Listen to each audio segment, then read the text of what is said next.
Circle chapter समझने के बाद अब जो हमारे पास नेक्स्ट टॉपिक आता है वो आता है हमारे पास एरिया रिलेटेड टू सर्कल।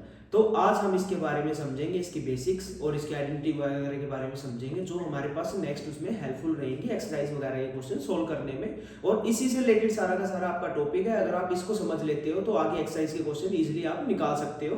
तो यहाँ पे हमारे पास जो बेसिक टर्म्स आती है, तो फर्स्ट आता है हमारे पास एरिया रिलेटेड टू सर्कल, कि हमारे पास कोई भी एक सर्कल की फिगर दी हुई है, ये हमारे पास सेंटर पॉइंट हो जाता है। तो इसको अगर हम सर्कल पे कहीं पे भी पॉइंट एक टच करवाते हैं तो हमारे पास क्या आ जाती है, रेडियस आ जाती है। तो एरिया ऑफ सर्कल क्या बन जाता है हमारे पास, पाई आर स्क्वायर। यानी कि पाई जो यहाँ पे है, पाई का क्या होता है कि पाई की जो वैल्यू होती है हमारे पास या तो 22/7 लेते हैं। अगर हमारे पास क्वेश्चन के अंदर गिवन है वैल्यू तो काफी जगह आपको 3.14 पे मिलती है, अदरवाइज आप 22/7 ही लेके चलोगे। तो ये हमारे पास पाई हो जाता है। अब ऐसे ही हमारे पास एक सेमी सर्कल हो जाता है। सेमी का मतलब हो जाता है हमारे पास हाफ, यानी कि सर्कल का हाफ कर दिया, तो ये हमारे पास सेमी सर्कल हो जाता है। अगर हमें इसका एरिया निकालना हो, अब एरिया ऑफ सर्कल क्या था हमारे पास, पाई आर स्क्वायर। अगर मैं इसका क्या कर दूं, हाफ कर दूं, तो मेरे पास क्या बन जाएगा, एरिया ऑफ सेमी सर्कल बन जाएगा। तो यहाँ से क्या हो जाएगा, ये हमारे पास बेसिक फॉर्मूले हैं जो आप क्लास 9th में पढ़ के आ चुके हो, 8th में भी पढ़ा हुआ है, तो काफी यूज टू फॉर्मूले हैं, आप काफी अच्छे से इनको यूज करना जानते हो। अब यहाँ पे जो एक वर्ड आता है हमारे पास, एक सर्कमफ्रेंस वर्ड आता है, काफी इंपॉर्टेंट है और काफी ज्यादा यूजफुल होगा यहाँ पे। अब सर्कमफ्रेंस और सर्कल की बात करते हैं, जैसे हम क्वाड्रिलेटर अगर कोई भी पोलिनोमियल फिगर उठाते हैं तो वहां पे क्या होती है, साइड्स होती है, तो वहां पे हम उनका पैरामीटर निकालते हैं। ऐसे ही अगर हमारे पास कोई राउंड शेप में फिगर आती है तो हम सर्कमफ्रेंस का यूज करते हैं। सपोज करो कि हमारे पास एक ही फिगर दे रखी है कोई भी रैंडमली, अगर हमें इसका सर्कमफ्रेंस निकालना तो हम क्या करेंगे, इसकी जो बाउंड्रीज की लेंथ है उनको टोटल कर लेंगे। सपोज करो इसकी ए है, इसकी बी और इसकी सी और इसकी डी लेंथ है। अगर हम यहाँ पे सर्कमफ्रेंस की बात करते हैं तो इन सभी का क्या कर दोगे, आप टोटल कर दोगे तो हमारे पास क्या आ जाएगा, सर्कमफ्रेंस आ जाएगा। ऐसे ही जब हम सर्कल की बात करते हैं तो सर्कल का मतलब क्या हो गया, हमारे पास एक राउंड शेप फिगर हो गई, तो यहाँ पे इसका सर्कमफ्रेंस जो होगा हमारे पास वो हो जाएगा 2 पाई आर। अब यहाँ पे जो पाई होता है, वैसे तो इसकी वैल्यू 22/7 होती है, बट अगर हम अनदर वे में देखें तो पाई जो होता है वो हमारे पास 180 डिग्री थीटा के इक्वल भी होता है। तो यहाँ पे अगर आप देखोगे तो यहाँ से यहाँ तक तो हमारे पास क्या होगा, 180 और फिर नीचे 180, टोटल कंप्लीट रिवोल्यूशन कितने का हो जाता है, 360 डिग्री का हो जाता है। तो इसलिए यहाँ पे क्या कर देते हैं, उसको 2 से मल्टीप्लाई कर देते हैं, तो 2 पाई आर क्या बन जाता है हमारे पास, सर्कमफ्रेंस ऑफ सर्कल बन जाता है।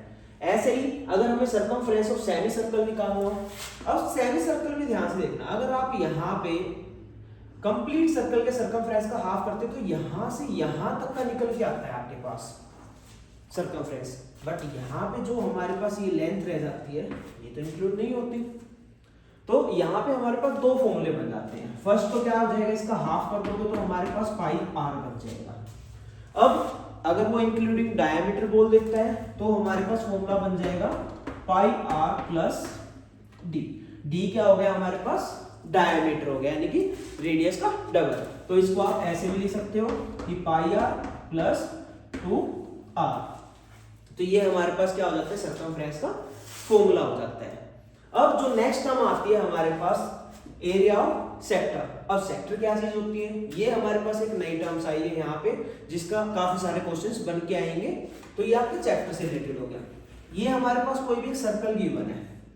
अब यहाँ से अगर मैं इसको 2 रेडियस के बीच की अगर हम बात करें तो ये मेरे पास क्या हो जाता है, सेक्टर बन के आ जाता है। ये हमारे पास माइनर सेक्टर हो जाएगा और यहाँ से यहाँ तक ये मेजर सेक्टर हो जाएगा। तो इसमें अगर आप ध्यान देखो, दोनों रेडियस के बीच में क्या बन रहा है हमारे पास, एक एंगल बन रहा है, और एंगल को हम क्या कहते हैं, थीटा कहते हैं। ऐसे ही मैंने यहाँ पे दे दिया OA रेडियस है और OB रेडियस है आपके पास। तो जब हम इसका फॉर्मूला बनाते हैं तो जैसे क्या होता है, कंप्लीट सर्कल का जब एरिया निकालते हैं तो वहां पे क्या हो जाता है, 360 होता है डिग्री हमारे पास थीटा, तो इसलिए वहां पे हम डायरेक्ट पाई आर स्क्वायर लिखते हैं। अब यहाँ पे जो थीटा आ गया हमारे पास, तो इसका फॉर्मूला बन जाएगा हमारे पास theta divide by 360 into pi are square, यानी कि कंप्लीट सर्कल के साथ जो थीटा बन रहा है हमारे पास उसका फ्रैक्शन ले लिया, हमने उसका पार्ट ले लिया कि ये कितने पार्ट्स में इसको डिवाइड करेगा।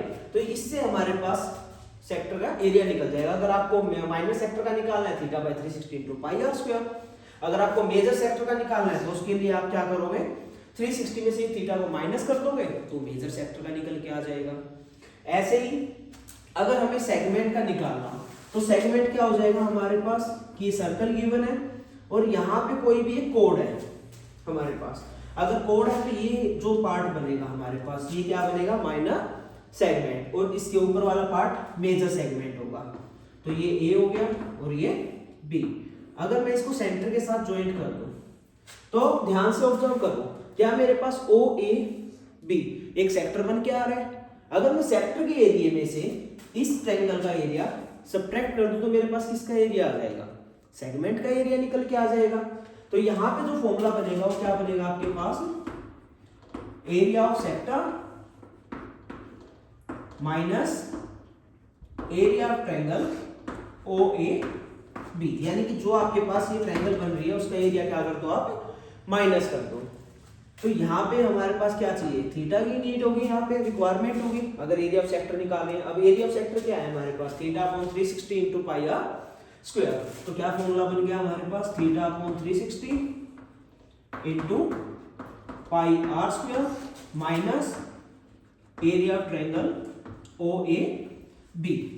अब ट्रायंगल का एरिया कैसे निकालोगे, अब जो थीटा गिवन होगा आप यहाँ पे अलग अलग मेथड से निकाल सकते हो। हीरोज फॉर्मूला भी लगा सकते हो, अगर 90 डिग्री आ रहा है तो आप direct half into base into height भी लगा सकते हो, या इक्विलेटरल ट्रायंगल आ रही है तो √3/4 साइड स्क्वायर लगा सकते हो।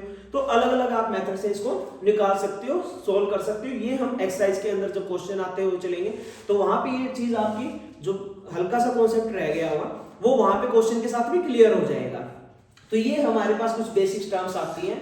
ऐसे ही अगर मैं इसकी सर्कमफ्रेंस की बात करता हूं तो सर्कमफ्रेंस में भी क्या हो जाएगा हमारे पास, जो कंप्लीट सर्कल होता है उसका 2 पाई आर होता है हमारे पास।